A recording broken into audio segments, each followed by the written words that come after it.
Hello बच्चों, क्या हाल है। मैं ऐसा आशा करता हूँ कि आप लोग अच्छे होंगे और अपने 10th बोर्ड की तैयारी करने में व्यस्त होंगे, जो कि 2026 में होने वाला है।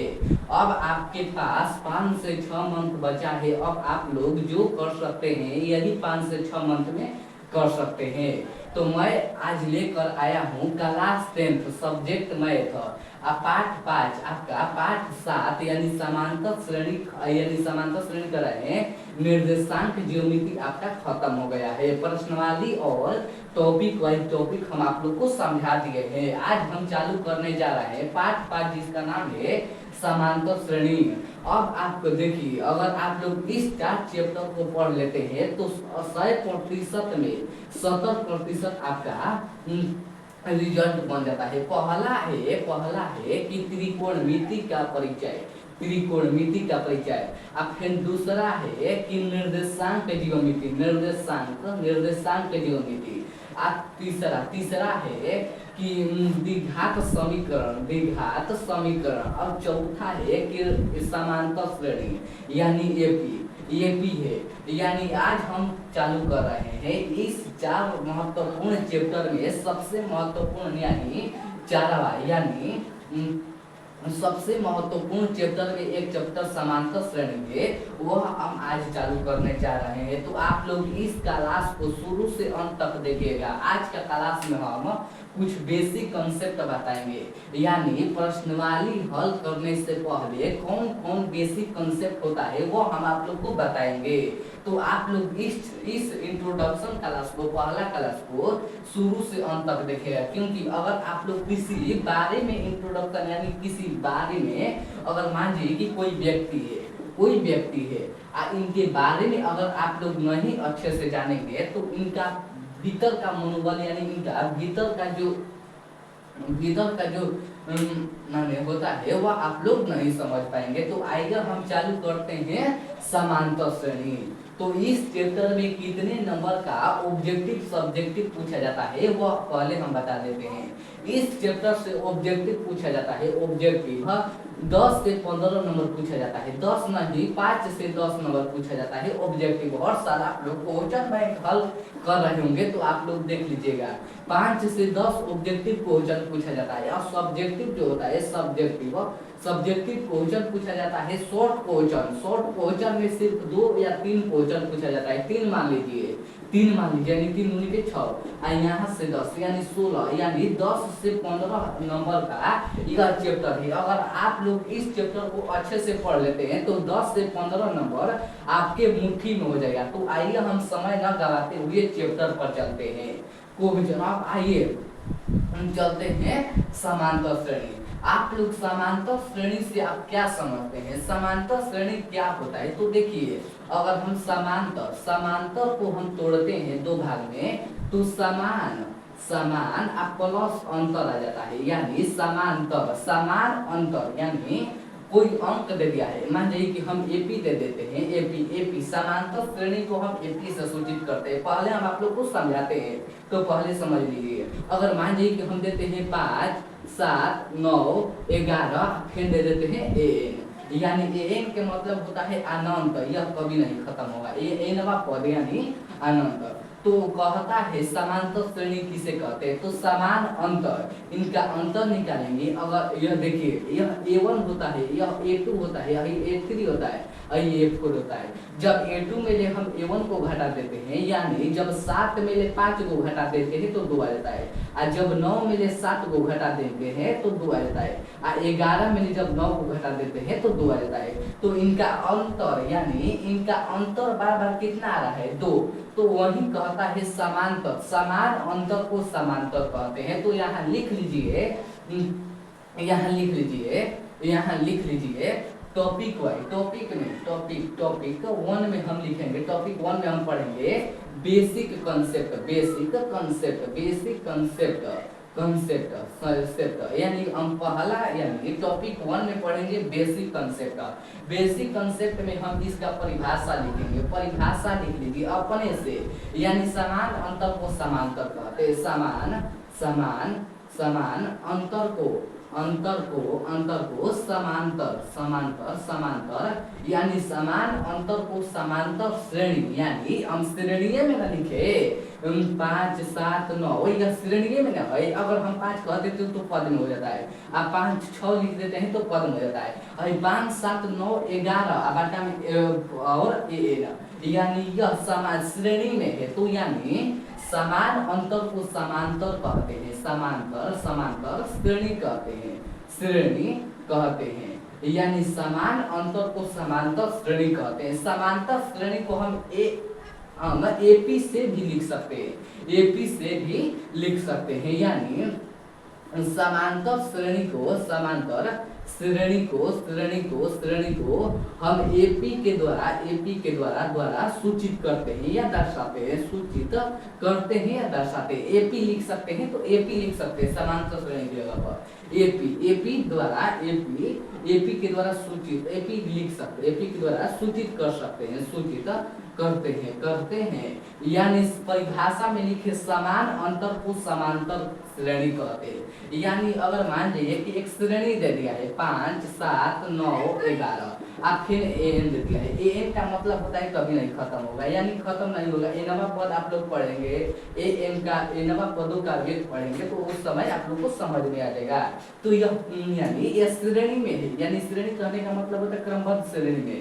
तो देखिए 7 में 5 घटाएंगे कितना बचेगा 2, 9 में 7 घटाएंगे कितना बचेगा 2, 11 में 9 घटाएंगे तो कितना बचेगा 2। तो इनके बीच के अंतर क्या आता है, तो समान आता है। तो वही ना कह रहा है समान अंतर को समांतर श्रेणी कहते हैं, तो इस श्रेणी में है इसमें हम श्रेणी लगा दिए, तो समान अंतर को श्रेणी कहते हैं, समांतर श्रेणी को एपी के द्वारा सूचित करते। तो रुकिए इसमें इंक भर लेते हैं, इंक थोड़ा कम है।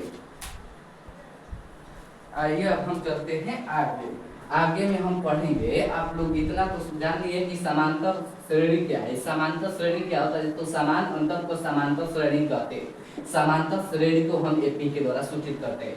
इतना तो आप लोग समझ लिए कि समांतर श्रेणी क्या होता है, जिसका अंतर समान हो उसे समांतर श्रेणी कहते हैं।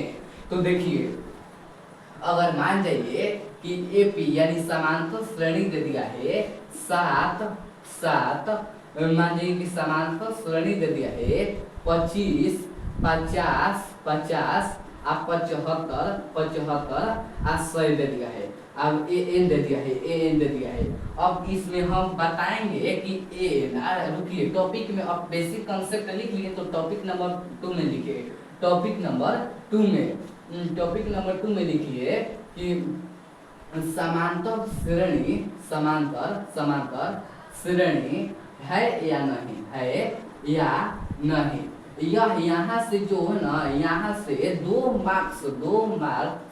मार्क्स ऑब्जेक्टिव क्वेश्चन फिक्स है, ऑब्जेक्टिव क्वेश्चन फिक्स है। तो आप लोग अगर आप लोग यस टॉपिक यानी टॉपिक नंबर 2 समांतर श्रेणी है या नहीं, अगर आप लोग अच्छे से समझ लेते हैं तो आपका 2 मार्क्स फिक्स हो जाता है, क्योंकि क्वेश्चन में आता है कि इनमें से कौन समांतर श्रेणी में है।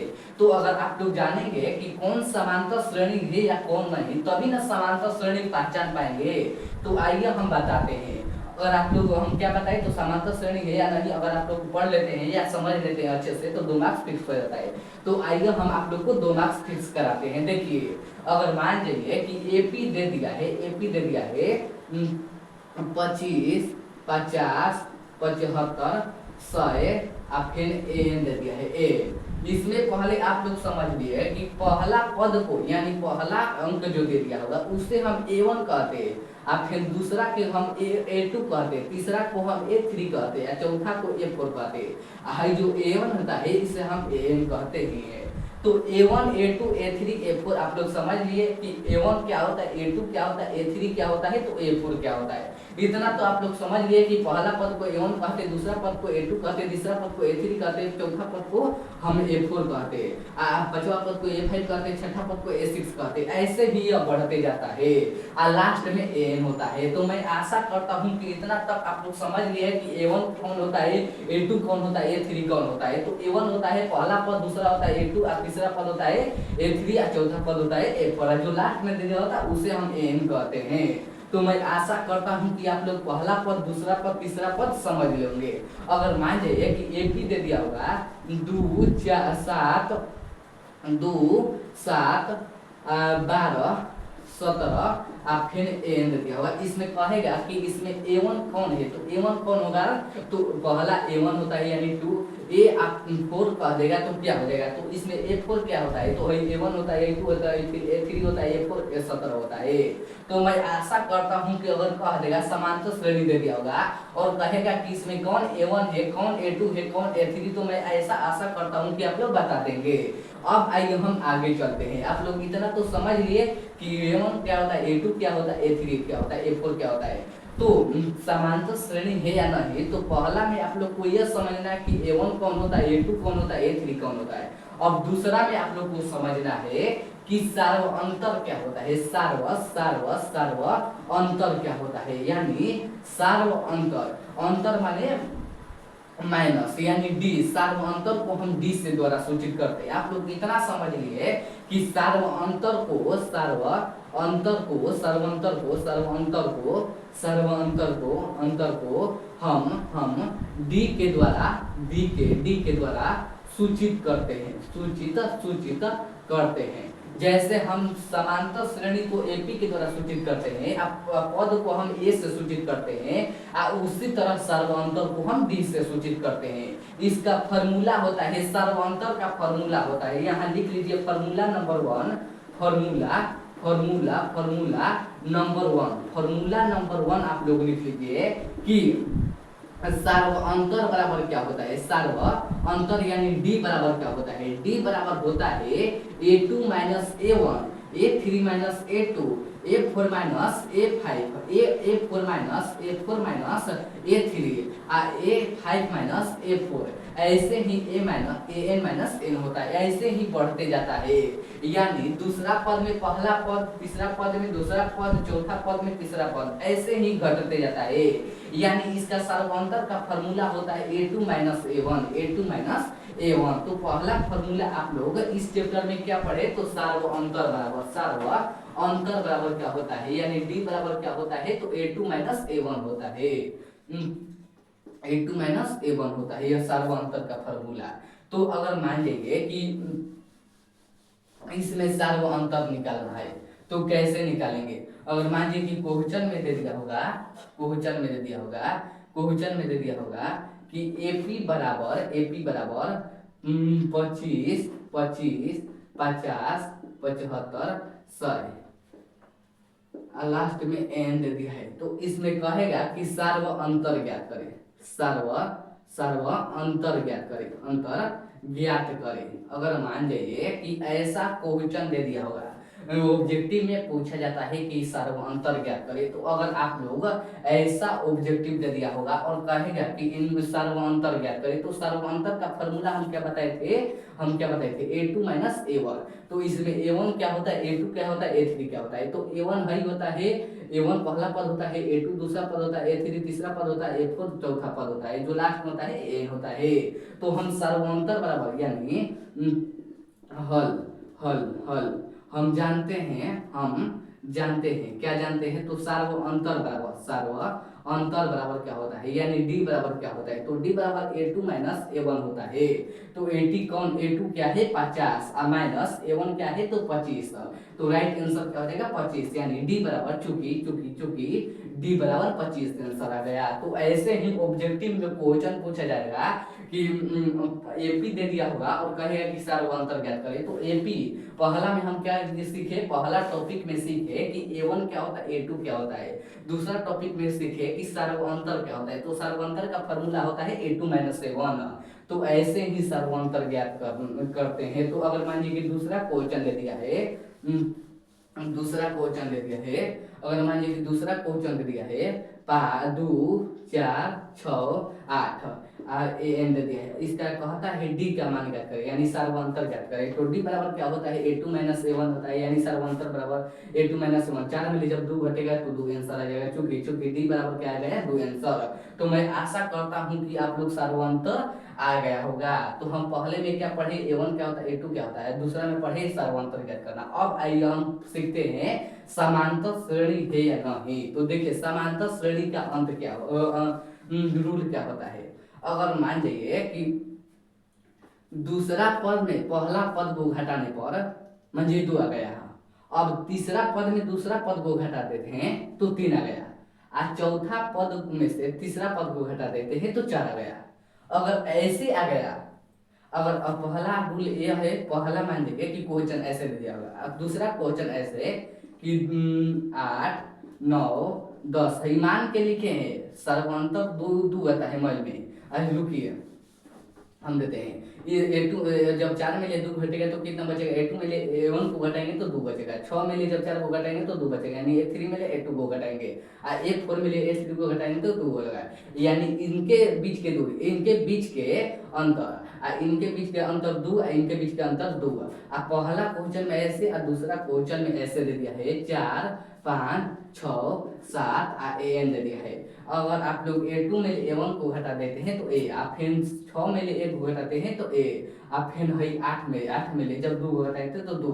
तो देखिए जिनका अंतर समान आता है तो हम क्या बताए थे, जिनका अंतर समान आता है वही समांतर श्रेणी कहलाता है। तो इनका अंतर समान आ गया तो यह क्या हो गया, समांतर श्रेणी आ गया। इनका अंतर देखिए, इनका अंतर क्या गया तो 1 1 आया, 2 आ गया, यानी ये समांतर श्रेणी नहीं है। तो समांतर श्रेणी है या नहीं ऐसे पहचानते हैं। तो देखिए कैसे पहचानते हैं, अगर मान जाइए कि क्वेश्चन में दे दिया होगा 25 50 75 100 An, कहेगा कि इन समांतर श्रेणी है या नहीं बताइए। तो हम क्या पहले लिखेंगे, लिखेंगे हल। हल दिया है में क्या, तो A1 दे दिया है 25, A2 दे दिया है 50, A3 दे दिया है 75 और A4 दे दिया है 100। तो हम क्या बताए थे, सार्वअंतर यानी D बराबर हम क्या बताए थे, A2 माइनस A1 होता है। अगर हम आप लोग को बताते हैं कि अगर आप लोग को अगर आप लोग 25, अगर आप लोग D बराबर 50 में ले 25 घटाते हैं तो क्या आ जाता है, 25 आ जाता है। आप फिर D बराबर यानी 75 में ले जब 25 को घटाते हैं, यानी D बराबर हम क्या बताए थे, A2 माइनस A1। A2 कौन है, तो 25 में ले जब 50 को घटाते हैं, 50 में ले जब 25 को घटाते हैं तो 25 आंसर आ गया। अब आइए हम इसमें निकालते हैं, A3 में ले A2 को घटा देते हैं तो A3 कितना है, तो 75 है। 75 में जब 25 घटेगा तो 25 है। अब फिर D बराबर A4 में ले हम A3 को घटा देते हैं, A4 में ले A3 को घटाते हैं तो 100 में ले जब 75 घटेगा तो 25 आ गया। यानी इनके हर स्थिति में, यानी इनके बीच के दो अंतर है, इनके बीच के अंतर है, इनके बीच का अंतर समान आ गया, यानी हर स्थिति में 25 आ गया। तो हम क्या बताए थे, समान अंतर, यानी समान अंतर रहेगा तो वही समांतर कहलाता है। तो हमारे कहने का मतलब यही हुआ कि अगर दो इनके बीच का अंतर, यानी A2 में ले जब A1 को घटाएंगे तो 25 आ गया, आप फिर A3 में ले A2 को घटाएंगे तो 25 आ गया, आप फिर A4 में ले A3 को घटाते हैं तो 25 आ गया। तो हर स्थिति में 25 आ गया, यानी इनका अंतर क्या है, तो समान है। तो हम इसे क्या कहते हैं, तो समांतर श्रेणी है। तो ऐसे ही हम समांतर श्रेणी है या नहीं पहचानते हैं। तो मैं आशा करता हूं कि यह टॉपिक आप लोग को 100% समझ में आया होगा। तो मैं जाने से पहले या क्लास खत्म करने से पहले 2 क्वेश्चन देता हूं, आप लोग कमेंट में जरूर बताइएगा।